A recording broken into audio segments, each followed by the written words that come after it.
करें, कर दे सेटअप, फिर बोलती हूँ रिकॉर्ड ही, ठीक है। नया साल, नई उम्मीद और पुराना संघर्ष, एक सवाल जो सबके जहन में बार बार आता है। साल 2024 का पहला दिन, पहली जनवरी, और यहीं से शुरुआत करते हैं। ये जो संघर्ष लंबे समय से चल रहा है डेली वेजर्स का, अब उसका नतीजा क्या होगा और किस तरह से केंद्र सरकार क्या इनके लिए अपने पिटारे से कुछ तोहफे निकालेगी, जिसमें रेगुलाइजेशन सबसे ऊपर है। रविहंस जी मेरे साथ है। रविहंस जी, ये नया साल है, शुभकामनाएं तो देंगे, लेकिन असल में क्या लगता है, ये शुभ होने वाला है? मैम, सबसे पहले तो आपके चैनल का बहुत बहुत धन्यवाद और सभी देशवासियों को बहुत बहुत शुभकामनाएं। जैसे आपने नए साल और पुराने संघर्ष का जिक्र किया, तो हमारे लिए तो नया साल शायद कोई ज़्यादा मायने नहीं रखता, क्योंकि पिछले 10 सालों से हम लोग सत्ता परिवर्तन देख रहे हैं। जो हमने शायद एक उम्मीद थी 2014 में कि सत्ता परिवर्तन होगा तो हमारी ज़िंदगी में परिवर्तन होगा। बिल्कुल थोड़ा सा परिवर्तन हमारी ज़िंदगी में हुआ है कि जो पहले हमें हर साल वेजेस मिल जाती थी लगभग 10 महीने की, और जब सत्ता परिवर्तन हुआ 2014 में तो हमारी वेजेस 17 महीने की पेंडिंग हो गई।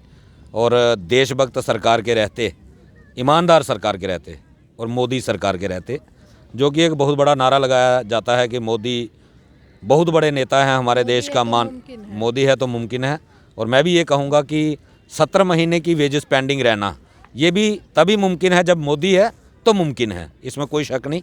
वरना कोई भी सरकार ऐसी नहीं रही कि 17 महीने की किसी की वेजेस, जो कि एक छोटा सा अमाउंट होता है हमारा, उस वक्त हमें 4500-6700 मिलता था, वो भी सरकार दबा के बैठी। और स्मार्ट सिटी के नाम पे करोड़ों रुपए फूके जा रहे हैं, बिना मतलब के पैसा बहाया जा रहा है।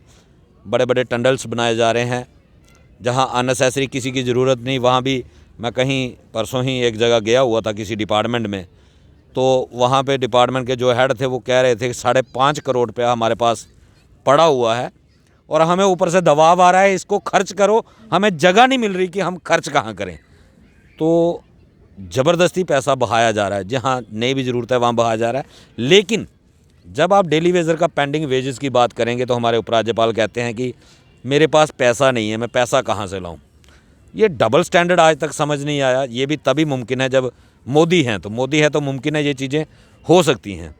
सत्ता परिवर्तन हुआ और इस उम्मीद में हुआ कि डेली वेजर को इंसाफ मिलेगा, लेकिन अफसोस के साथ कहना पड़ता है कि पिछले 22 जून 2022 को हमने एक संघर्ष शुरू किया था और आज 2024 शुरू हो गया, लेकिन आज तक उस संघर्ष लगातार चल रहा है।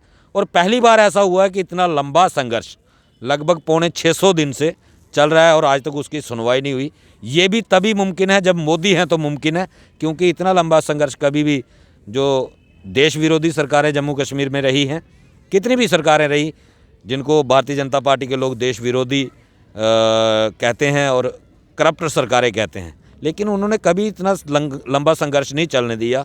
अगर लोग 100 की डिमांड करते थे वो 10-20 जरूर लोगों को देते थे और कोई ना कोई मसले का हल निकालते थे। लेकिन ये पहली बार हुआ इतना लंबा संघर्ष करने के बावजूद आज तक हमें कोई बहुत बड़ी उम्मीद जो है वो अभी तक भी नज़र नहीं आ रही। स्मार्ट हो रहा है, आप स्मार्ट सिटी का जिक्र कर रहे हैं, डेली वेजर्स की ज़िंदगी स्मार्ट हो रही है, उनके बच्चों की ज़िंदगी स्मार्ट हो रही है। मैम, इससे बड़ी और स्मार्ट क्या होगी कि जिस सरकार के रहते हमारा 70 महीने का वेजेस दबाया हुआ है, 3.5-4 लाख रुपया डेली वेजर का सरकार ने दबाया हुआ, और सरकार फिर विकास के नारे लगा रही है, विकसित भारत के नारे लगा रही है, लेकिन वो भारत कौन सा है हमें नज़र नहीं आता कि वो विकसित भारत जो है कौन सा। एक तरफ हमारे प्रधानमंत्री जी खुद कहते हैं कि मैं 80 करोड़ लोगों को अनाज मुफ्त दे रहा हूँ 5 किलो महीने का, और 5 किलो अनाज पे अगर कोई फैमिली डिपेंड है तो फिर वो भारत विकसित नहीं हो सकता। मुझे नहीं लगता कि वो भारत गरीबी है वहाँ पर। तो मैम, खुद हमारे प्रधानमंत्री जी कह रहे हैं कि 80 करोड़ लोग गरीब हैं हमारे देश में, और 80 करोड़ मतलब कि 65% आबादी, 140 करोड़ हमारी आबादी है, इसमें से 65% गरीब है, तो भारत विकसित कैसे हो सकता है? वो कौन सा पैरामीटर है तय करने का कि भारत विकसित है?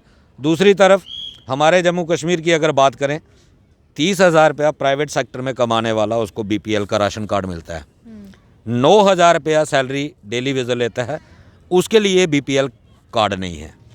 वो एक प्रधानमंत्री आवास योजना की स्कीम चली हुई है घर बनाने की। बिजनेसमैन लोग जिसका लाखों में टर्नओवर है उसको उसका बेनिफिट मिल सकता है, लेकिन डेली वेजर को वो बेनिफिट नहीं मिलता क्योंकि वो सरकारी मुलाजिम हैं।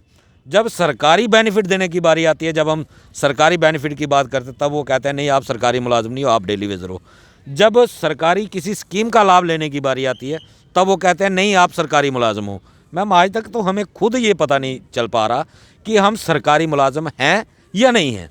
सरकार ये तय नहीं कर पा रही, हमारे उपराज्यपाल ये तय नहीं कर पा रहे, और फिर विकास के जम्मू कश्मीर के अंदर नारे लगाना कि जम्मू कश्मीर विकास की राह पे चल पड़ा है, तो मुझे नहीं लगता कि ये कोई अक्लमंदी है। ये सिर्फ और सिर्फ लोगों को गुमराह करने की एक चाल है बस। लेकिन तैयारी चुनाव की है, आपकी कितनी तैयारी है जवाब देने की?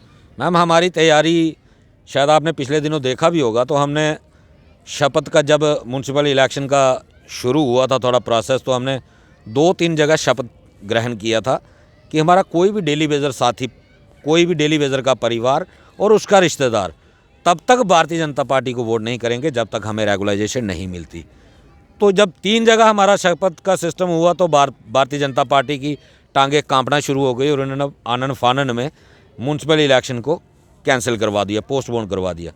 तो देखेंगे, हमारी भी रणनीति स्पष्ट है, साफ कहना है। 2024 तो पोस्टपोन नहीं होगा मैम, 2024 में भी जितना हमसे हो पाएगा उतना इनके खिलाफ ही जाएंगे। हमारा सीधा कहना है, पहले दिन से और बार बार इनको कहा है, हमारी लड़ाई रेगुलाइजेशन की है और रेगुलाइजेशन तक चलेगी। उसमें कौन कौन पिसेगा ये इनको तय करना है। ये बाकी वालों के ऊपर दोष लगाते हैं, उनके साथ हम हिसाब कर चुके हैं। 2014 में एनसी कांग्रेस के साथ, पीडीपी के साथ, सबके साथ क्लियर कर दिया था। अब बारी इनकी है, इन 10 सालों का हिसाब इनको देना। बराबर बिल्कुल मैम, बिल्कुल हिसाब बराबर करेंगे। हम कोई इनके गुलाम थोड़ी हैं, हमने इनसे कोई बेनिफिट थोड़ी लिए, हमने कोई ठेके नहीं लिए, कोई इनसे कोई अपना पर्सनल बेनिफिट नहीं लिया कि इनको हम माफ़ करेंगे। हमारे जब इनको वोट दिया था तब भी इसी शर्त पे दिया था और उन्होंने वोट मांग के लिया था कि हमें वोट दे दो, हमारी सत्ता आएगी, हम आपके साथ इंसाफ करेंगे। आज तक इंसाफ नहीं हुआ। 10 साल का मौका इनको दिया, 2014 में इनको वोट दिया, 2019 में इनको वोट दिया, 2020 में इनको वोट दिया, लेकिन अब नहीं मिलेगा। अब तभी मिलेगा जब रेगुलाइजेशन होगी। इनको वोट देना तो हमें नुकसान में रहा। 2014 में चाहे पुरानी सरकार थी, उसने 3 फेज़ बनाए थे कि हम 3 हिस्सों में डेली वेजर को रेगुलराइज करेंगे। और कोई भी सरकार होती है, जब सरकार बदल जाती है तो पुरानी अगर कोई पॉलिसी होती है उसी पॉलिसी को आगे बढ़ाया जाता है। लेकिन ये पहली सरकार हमने देखी कि इस सरकार ने उस चैप्टर को ही ख़त्म कर दिया। आज है डेली वेजर को ये भी पता नहीं है कि डेली वेजर कहाँ खड़ा है इस सरकार के आने के बाद। आपको लग रहा है कि अब शुरू से शुरू करना पड़ेगा? वो जो संघर्ष आप कर रहे थे 2014 से पूर्व, कुछ उम्मीदें जागी थी, अब आपको शुरू से शुरू करना पड़ेगा? मैम अभी शुरू से ही है, क्योंकि आप देख सकते हो आज डेली वेजर को पता ही नहीं है। अगर ये उसी पॉलिसी को आगे बढ़ाते तो उसमें सरकार की कैबिनेट सब कमेटी ने जो प्रपोजल बनाया था उसमें 2018 में हमारा लास्ट डेली वेजर रेगुलराइज हो जाता। और आज ये कहते हैं बिना प्रोसेस के लगे हैं, हमारे पास इतना फंड्स नहीं है। मैं इनको एक चीज़ पूछना चाहता हूँ कि भाई साहब, आपने भी बहुत सारे फीते काटे हैं आकर के, आपके कैबिनेट मंत्रियों ने भी बड़े ट्यूबवेल्स का उद्घाटन किया है, आपने उन ट्यूबवेल्स को चलाने के लिए क्या बंदोबस्त किया? आपने करोड़ों रुपए सरकार के खर्च किए हैं, जनता के टैक्स का पैसा आपने खर्च किया है ना। आप जहाँ कहीं, आज आप स्मार्ट सिटी का प्रोजेक्ट लेके आए हो, आज आप जल जीवन मिशन लेके आए हो, उस जल जीवन मिशन में अरबों रुपए आप खर्च कर रहे हो, उस जल जीवन मिशन को चलाएगा कौन? मैन पावर का प्रोविज़न आज भी आपने नहीं किया। पुरानी सरकारों ने तो हमारा शोषण किया है, इसमें कोई शक की गुंजाइश नहीं है, उन्होंने बिल्कुल किया और वो उसकी सज़ा भी भुगत रहे हैं। लेकिन आप भी तो शोषण जारी रखे हुए, जारी रखना बजाय आप आने वाली पीढ़ियों का भी शोषण करने की बंदोबस्त करके बैठे हो। जल जीवन मिशन में 1785 नई स्कीमें आ रही हैं। 1785 स्कीमों को चलाने के लिए 17,850 लोगों की ज़रूरत पड़ेगी। 10 आदमी भी अगर एक स्कीम पे लगेंगे, 17,850 लोग लगेंगे।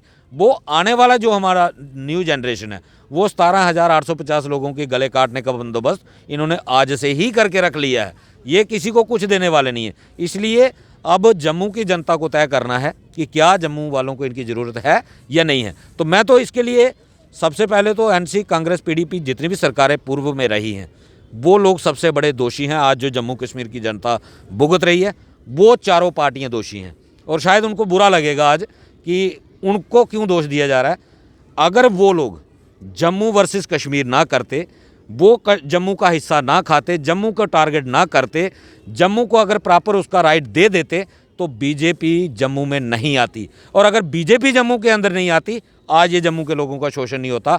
उन लोगों ने गलतियां की, उन्होंने जम्मू को साइडलाइन करके रखा, कश्मीर को प्रेफरेंस में रखा उसका नतीजा ये निकला कि जम्मू के लोगों के अंदर उन पार्टियों के प्रति नफरत पैदा हुई और उसका फ़ायदा भाजपा को मिला। अगर उमर अब्दुल्ला 2008 में सिर्फ बम बम बोले जब हुआ, अगर वो ना ये बयान देते कि 1 इंच ज़मीन अमरनाथ यात्रा के लिए नहीं देंगे, तो शायद बीजेपी 1 सीट से 11 सीट पे नहीं पहुंचती। अगर 2014 में डेली वेजर की रेगुलाइजेशन हो जाती और अनएम्प्लॉयमेंट यूथ का थोड़ा सा ध्यान उमर साहब ने रखा होता, अगर वो 2 साल रिटायरमेंट एज बढ़ाने के बजाय अनएम्प्लॉयमेंट यूथ और डेली वेजर का मसला हल करते, तो भाजपा 25 सीट पे कभी नहीं आती। और अगर ये लोग सत्ता में नहीं आते, आज ना 370 टूटा होता, आज ना जम्मू की जनता पे प्रॉपर्टी टैक्स थोपा गया होता, ना जम्मू की जनता के ऊपर ये टोल जो आज थोपे जा रहे हैं ये थोपे जाते। आज जम्मू की जनता आराम से अपना काम कर रही होती और ये लोग भी सत्ता का आनंद ले रहे होते।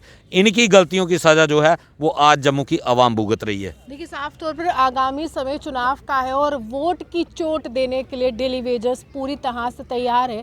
आप कमर कस रहे हैं, आप चुनावों की तैयारियां कर रहे हैं, दिल्ली में आप बैठक कर रहे हैं, लेकिन आपको एक आंकड़ा नहीं भूलना चाहिए, एक संख्या नहीं भूलनी चाहिए जिसमें डेली वेजर्स हैं, उनका परिवार है और उनके दिलों में भरा हुआ गुस्सा भी है। आप यूँ हमारे साथ बने, देखते हुए जम्मू सुहान।